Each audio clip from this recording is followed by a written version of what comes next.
وہ چونکہ ان کا معاملہ جو ہے وہ انڈسٹری کے ساتھ جڑا ہوا تھا. ایون جو ہے وہ جس جس زمانے میں کیپٹلزم جو ہے وہ ڈیولپ ہو رہا تھا تو ایون جو ہے وہ خود ایک فیکٹری کے جو ہے وہ مینیجر تھے. تو ایون نے یہ کیا کہ ایک بڑے ایریا کے اوپر جو ہے وہ فیکٹریز لگائیں اور ان فیکٹریز میں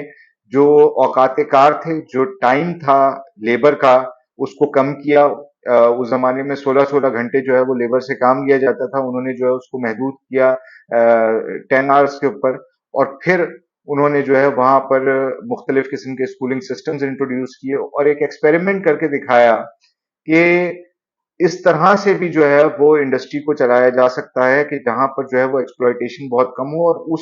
بہت بڑی فیکٹری سے ایون نے جو ہے وہ پروفٹ بھی جنریٹ کیا اور پروفٹ جنریٹ کرنے کے باوجود جو ہے وہ جو ایکسپلوئٹیشن تھی اس کو جو ہے وہ منیمائز کیا. تو جب تک تو ایون یہ کام کرتے رہے انفینٹس جو اپنا آپ کے جو ایسے بچے تھے جو کہ جو ہے وہ اناتھ تھے، جن کے پاس جو ہے وہ کچھ نہیں تھا، ان کے لیے جو ہے وہ اسکولز قائم کرتے رہے. جو مزدور بچے ہیں ان کے لیے بھی اچھے اسکولز قائم کرتے رہے، ایک اچھے انداز میں جو ہے وہ پوری فیکٹریز کو جو ہے وہ چلاتے رہے. تو لوگوں نے ان کو اپریشیٹ بھی کیا اور لوگوں نے ان کو بہت سارے فنڈز بھی دیے. لیکن جیسے ہی ایون نے یہ ریئلائز کیا کہ اس طرح سے صرف ایک محدود علاقے میں جو ہے وہ فیکٹریز چلا کے تو کام نہیں چلے گا، بلکہ ہمیں ایک ایسا سسٹم سامنے لے کر آنا پڑے گا کہ جہاں پر پورے معاشرے کے اندر ہم ایسا نظام بنا سکے جہاں پر اونچ نیچ نہ ہو، جہاں پر جو ہے وہ کیپٹلسٹ جو ہے وہ ورکرز کا خون نہ چوس رہا ہو. تو ایسی صورتحال جب ہوئی تو انہوں نے باقاعدہ ایک بہت پرفیکٹ قسم کا اکنامک ڈرافٹ جو ہے وہ تیار کیا. وہ اکنامک ڈرافٹ جو ہے وہ پیش کیا. لیکن جیسے ہی وہ اکنامک ڈرافٹ پیش ہوتا ہے ریفارمز کے لیے تو ہم کیا دیکھتے ہیں؟ ہم یہ دیکھتے ہیں کہ اس وقت سے پھر وہی ایلیٹ جو ایک وقت تک جو ہے وہ اوون کے خیالات کو جو ہے وہ بڑا سراہ رہی تھی، اسی ایلیٹ نے جو ہے وہ اوون کے خیالات کو جو ہے وہ ریجیکٹ کرنا شروع کر دیا. اس کی وجہ یہ تھی کہ اس ایلیٹ کے اپنے انٹرسٹ میں وہ خیالات نہیں تھے، اس ایلیٹ کو ان خیالات کی کوئی ضرورت نہیں تھی. تو مختلف تو یہ پورا کا پورا معاملہ جو ہے وہ ہم نے یوٹوپین سوشلزم میں دیکھا، جو اگر غور سے آپ دیکھیں تو وہ نتیجہ تو اسی کلاس سٹرگل کا تھا، جو کلاس سٹرگل جو ہے وہ معاشرے کے اندر موجود تھی، جو وہ دیکھ رہے تھے اپنی آنکھوں سے کہ کس طرح سے امیر اور غریب کا جو ہے وہ ایک نظام ہے، کس طرح سے جو ہے وہ مزدور کا جو ہے وہ سرمایہ دار استحصال کر رہا ہے. لیکن انہوں نے یہ جو پورا سسٹم دیا وہ یا تو جو ہے وہ اس کو اس حوالے سے دیا کہ سسٹم کیسا ہونا چاہیے، کیسے خیالات ہونے چاہیے، کیسے لوگ دکھنے چاہیے، کس طرح کا معاشرہ ہونا چاہیے. اس بنیاد پر انہوں نے سوشلزم کے نظریے کو جو ہے وہ سب کے سامنے پیش کیا اور ایک ریفارمز کی صورت میں پیش کیا کہ بھئی اسٹیٹ کو یہ آئیڈیا دیا کہ آپ جو ہے وہ کیپٹلزم کو روکیں اور آپ جو ہے وہ کیپٹلزم کے اوپر جو ہے وہ پابند یعنی کہ ان سے بات کریں اور کنونس کرنے کی کوشش کی. ایون جو کیپٹلسٹ تھے ان کو کنونس کرنے کی کوشش کی کہ بھئی آپ جو ہے وہ اپنے پریولیجز جو ہے وہ چھوڑ دیں. تو اس سے یہ ثابت ہوتا ہے کہ یہ نظام جو ہے وہ بہت زیادہ ایک یوٹوپین انداز میں، یعنی کہ آپ نے جو ہے وہ اس چیز کا جائزہ نہیں لیا کہ کس کے انٹرسٹ کیا ہیں سوسائٹی کے اندر، کس طرح سے ہم اس نہج پر پہنچے جہاں پر سوسائٹی کھڑی بھی ہے، فیوڈلزم سے کیپٹلزم تک کا سفر کس طرح سے طے ہوا ہے. بلکہ انہوں نے بس اپنے خیالات پہ، ایک اچھے خیالات کی بنیاد پر ان ساری چیزوں کو جو ہے وہ آگے لے جانے کی بات کی. یہی صورتحال اگر آپ دیکھیں گے تو اس وقت ہم جسے کہتے ہیں انٹرسیکشنل فیمنزم، اس میں بھی آپ کو یہی نکات جو ہیں وہ کسی حد تک نظر آئیں گے کہ جہاں پر ہم یہ سمجھ رہے ہیں یا ہم کوشش کر رہے ہیں کہ کسی طریقے سے جو پرولیٹیرین ویمن ہے، جو بورژوا ویمن ہے، جو کیپٹلسٹ ویمن ہے، جو فیوڈل ویمن ہے، یہ سارے ویمن جو خواتین ہیں ان سب کے جو انٹرسٹ ہیں وہ ایک موومنٹ جو ہے وہ ریپرزینٹ کر سکے اور سب مل کر جو ہے وہ ایک دوسرے کے ڈفرینسز کو جو ہے وہ ایکسپٹ کر کے اور جو ہے وہ کوئی ایسی موومنٹ چلائیں جس میں پرولیٹیرین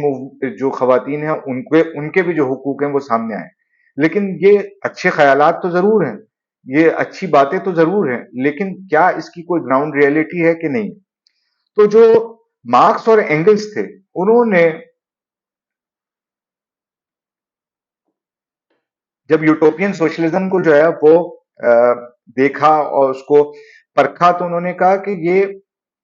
یہ آپ کی مٹیریل کنڈیشنز کے اوپر بیس نہیں, یعنی ان کا آپ کے جو ایکچول سچویشن ہے, جو ایکچول حالات ہیں, جو ایکچول معاملات ہیں, اس کے ساتھ کوئی نتھی نہیں ہے, بلکہ بس یہ ایک اچھے خیالات ہیں. اب ان خیالات میں کیا کیا فلاس تھے؟ پہلی بات تو یہ تھی کہ ان کے اندر جو ہے وہ کوئی کلاس کانٹرڈکشنز کی بات نہیں ہوئی تھی, یا کلاس سٹرگلز کی بات نہیں ہوئی تھی کہ کیسے سوشلزم کو لے کر آیا جائے, یا کن کلاسز کی بنیاد پر جو ہے وہ سوشلزم کو وہ دیکھتے ہیں, یا کون سے معاشرے کے اندر جو ہے وہ تضادات ہیں جو کہ سوشلزم کی جو ہے وہ بنیاد بن سکتے ہیں. انہوں نے ایسی کوئی بات نہیں کی, نہ ہی انہوں نے یہ بات کی کہ جو ہے وہ اس سسٹم کو ختم کرنے کے لیے کسی کلاس سٹرگل کو جو ہے وہ کرنا پڑے گا, بلکہ انہوں نے یہ بات کی کہ ہم جو ہے وہ ریفارمز کے ذریعے کریں گے. تو وہ یہی وجہ ہے کہ وہ جو ورکنگ کلاس کی ریولوشنری پوٹینشیل تھا وہ بھی دیکھنے سے قاصر رہے, اور انہوں نے اس کو بھی جو ہے وہ فراموش کر دیا ایک طرح سے. تو وہ خیالات کی دنیا میں تو بہت اچھے خیالات تھے, لیکن ان کی کوئی مٹیریل بیسس جو ہے وہ نظر نہیں آ رہی تھی, ان سینس کہ ان خیالات کے اندر, یعنی ان آئیڈیاز کے اندر کوئی مٹیریل بیسس نظر نہیں آ رہی تھی. جبکہ یہ بات حقیقت ہے کہ وہ خیالات ابھی پیدا ہو رہے تھے کہ جب ایسی مٹیریل سچویشن تھی جو کہ ڈیمانڈ کر رہی تھی ایک طرح سے کہ آپ کو کچھ نہ کچھ کرنا پڑے گا, یہ سوسائٹی اس طرح سے نہیں چل سکتی. اس کی بڑی اچھی مثال جو ہے وہ جو میں نے گروپ کے اوپر جو ہے وہ روزا لگزمبرگ کا ایک ویمن سفریج کے اوپر جو ہے وہ پیمفلٹ تھا, اس کا ایک جو حصہ تھا وہ میں نے جو ہے وہ گروپ پر جو ہے وہ شیئر کیا تھا, جس میں لگزمبرگ یہ بات کر رہی ہے کہ اگر آج خواتین کے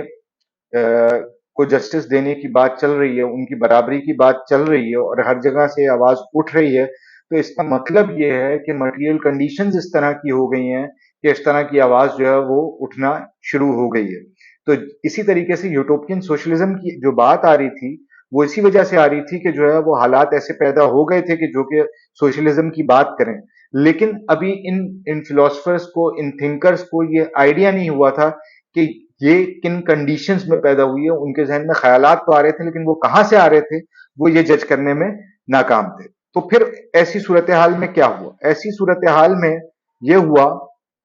کہ جو مارکس ہیں اور اینگلز ہیں, انہوں نے پھر دیکھنا شروع کیا مٹیریلزم کی طرف. کیوں دیکھنا شروع کیا مٹیریلزم کی طرف؟ کیونکہ اگر آپ ان نٹ شیل مارکس اور اینگلز کی فلسفی کو جو ہے وہ جانچنا چاہیں تو وہ ان مارکس کے ان جملوں میں جو ہے وہ جانچی جا سکتی ہے کہ the philosophers have always interpreted the world but the point is however to change it. کہ بھئی ٹھیک ہے, ہم نے جو ہے وہ یہ تو دیکھ لیا کہ ورلڈ کس طرح کا ہے, دنیا ہے کس طرح کی, لیکن اصل بات یہ ہے کہ جو ہے وہ ہم اس کو کیسے جو ہے وہ چینج کرتے ہیں. تو ان خیالات کے ساتھ اب جو ضرورت تھی مارکس اور اینگلز کے لیے وہ یہ تھی کہ وہ یہ دیکھیں کہ مٹیریلزم میں ان کے پاس کیا ہے, جو مٹیریلسٹ فلسفی ہے وہ ان کو جو ہے وہ کیا پیش کر رہی ہے ان کے سامنے. تو مٹیریلسٹ فلسفی جو ہے وہ ان کے سامنے جو چیز پیش کر رہی تھی وہ کیا تھی؟ وہ جو تھی وہ ایک ایسے مرحلے سے نکل کے آ رہی تھی کہ جہاں پر اس نے ایک عرصے تک ایک جنگ لڑی تھی آئیڈیلزم کے ساتھ. اب آئیڈیلزم اور مٹیریلزم میں فرق کیا ہے؟ آئیڈیلزم بیسیکلی وہ فلسفی ہے جو کہ تھاٹس کو جو ہے وہ